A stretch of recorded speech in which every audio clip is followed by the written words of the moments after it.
Good morning. Happy Monday. How are you today? Oops, let me turn my other. There we go. Okay, sorry about that.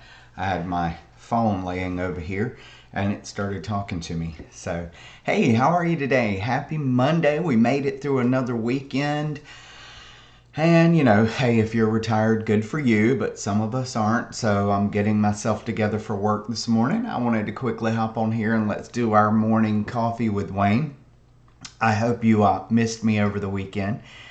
We had a interesting weekend here in Pensacola. We had some rainstorms. It was supposed to storm yesterday, but it stormed, but it never really hit my house, which is a good thing, but it would have been nice to get some free water for the lawn. So anyway, so here we are back at Monday. I'm a little bit I don't know, out of sorts this morning. So I've been looking through looking at the market and what the market's doing right now, and we're really starting to get some more inventory on the market, but homes are taking longer to sell.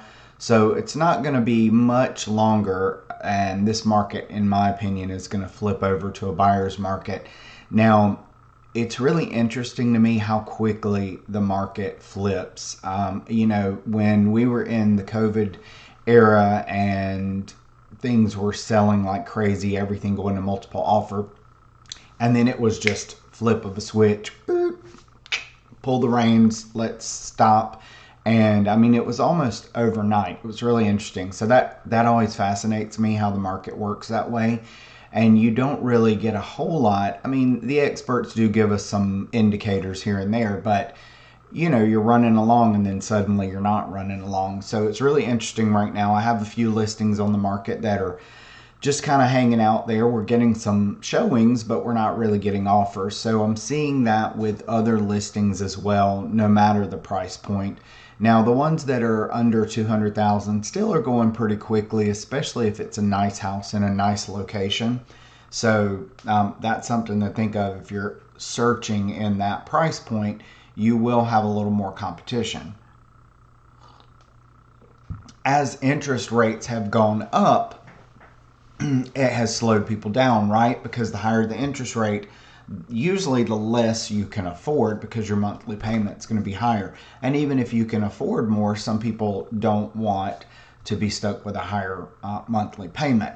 So that's kind of where we are right now. I have some people that are looking, and every week that interest rate's creeping up a little bit, and so they're dropping their price of what they're looking for.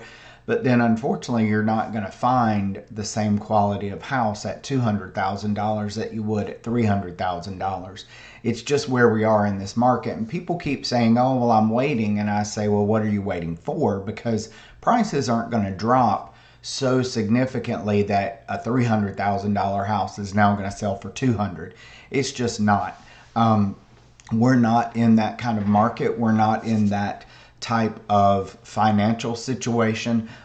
Several people want to talk about, the 6, 7, and 8, 2006, 7, and 8, when prices dropped and there were foreclosures. Well, the reason for that was poor lending practice. It didn't really have anything to do with,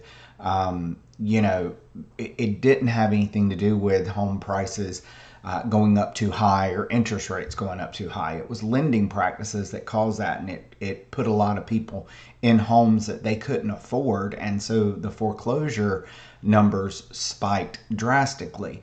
And then that's what started pushing home prices down, because if you get into a neighborhood where everything in that neighborhood is a 3.2 and the highest one to sell is 200,000, you're going to have a hard time coming in and selling yours for 400,000.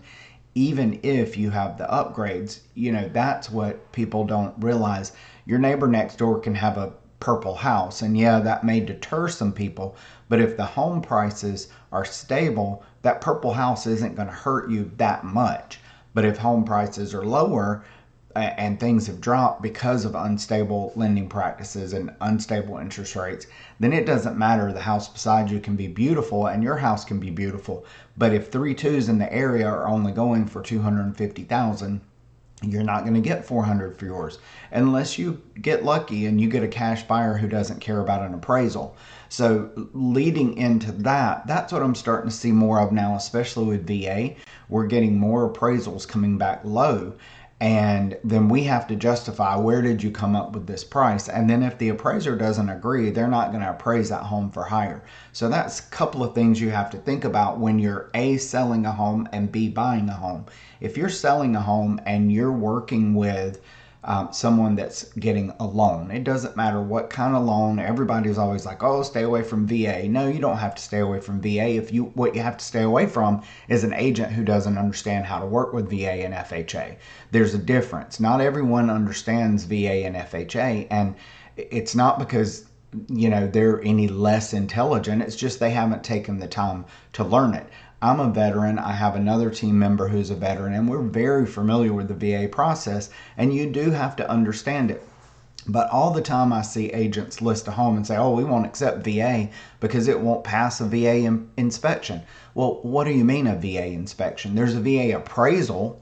The home inspector is the home inspector. The VA is, yes, they're going to come in and they're going to look at the house, but that's the appraiser. It's not an inspector. They will note things if things need to be repaired. Yes, they will, but they don't come in and crawl under and over and through and give you a home inspection. They are appraising the value of that home to protect their lender's investment and to protect that member, to make sure that veteran is making a sound decision. So that always irritates me because there's no such thing as a VA inspection. There's a VA appraisal. But anyway, I digress. Sorry, you saw something that's near and dear to my heart right there, because I help so many veterans, and it's such a struggle when the other agents don't understand how to work with VA and what it means to get a VA loan approved. So anyway, as the seller, you have to think about that. Is your house going to appraise? I don't care if you want $500,000 for your house. If I can't find anything similar that's priced that well, or that price point, you're not going to get it. The market determines what we can list your house for, not the agent. And have I listed things over market value? Yes, I have. Will I do it again? Yes, I will. Should I do it again? Probably not. But the thing of it is, we're getting back into a market where people are starting to negotiate more. I always encourage people to let's be at or slightly under market.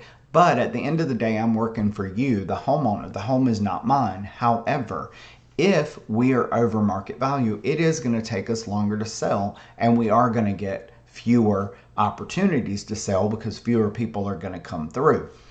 Now, with that said, sometimes you can comp something at that price and people still think it is too high a price. I have listed things before where all my comps supported it. I've got a couple right now that all the comps support the prices that we've set, but they're still sitting there for a bit, and that's because the market is changing. Now, is that going to drive our price down? It depends on how badly my sellers want to sell those properties, because eventually you're going to have to drop the price to try and attract more people.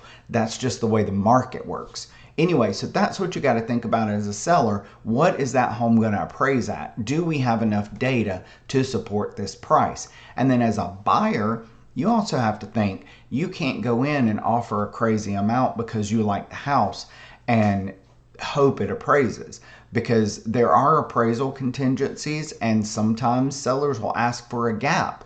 And what a gap is that means if you're offering more and it appraises for less, that seller expects you to bring up the difference at the closing table. Now, you don't have to agree to that, but if you do agree to it and the appraisal comes in low, then you're stuck. You got to do it. So one of the things I see a lot with VA and even some FHA is they want some closing costs rolled in. And a lot of times sellers will want you to increase the price to include that. So let's say you've got $10,000 worth of closing and the home is $250,000. So the seller's going to want you to offer $260,000 so that $10,000 doesn't really come out of their pocket. It's still financed by you. Now, you can do that up to certain limits. And again, here's where agents don't always understand the VA. Closing costs generally are not included in the allowables. There are other things, and there's a whole list of them on the VA financing site. And my team and I are very well versed in those and can help you if you ever get to that situation.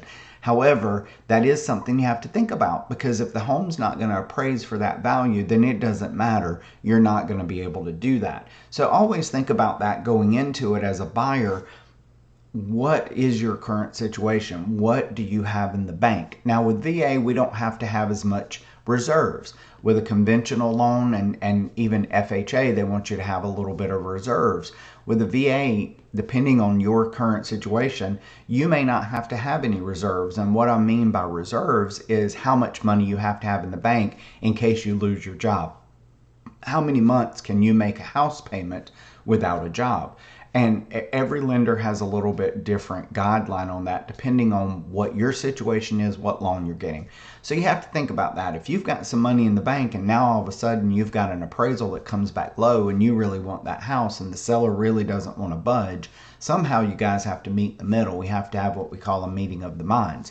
Are you going to pay half and they're going to pay half? Or are they going to pay it all? Are they going to drop the whole thing? But even if they drop the sale price, where does that leave you with your closing costs?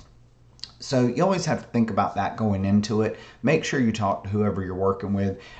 When I'm going into with a buyer into a seller situation, or a buying situation rather, I always talk to them about costs they can expect to buy this home, because oftentimes veterans especially will think, well, I don't have to pay anything. It's 100% financing, dollar down, whatever.